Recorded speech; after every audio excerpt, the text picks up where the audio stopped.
السلام عليكم اخوان. طيرة 2019 هولندية من حمام البطل بيتر مروي، بطلة بجناحها وقنبلة من قنابل المزاد بالله الكريم. اخوان هاي الطيرة جميلة بشكل عفجة، ما انتم راح تشوفون جماليتها، بس خليني احكيكم على شهادتها.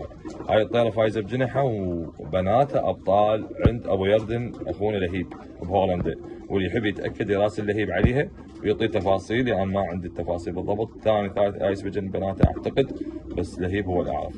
بالله الكريم طيرة يعني شوية واحد على واحد. حفيدة الاسطورة كتل اخوان، هاي حفيدة مباشرة الاسطورة كتل، وابوها بطل بجناحه ونتائجه خارقة جدا. رابع ايس، اول بروفيشنال.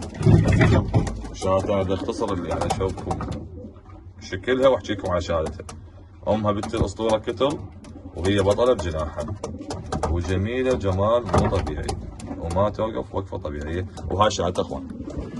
الاب اولا نتائجها فايزه بجناحها، ماخذه ثالث، ماخذه 14، ماخذه 30، 55، 84.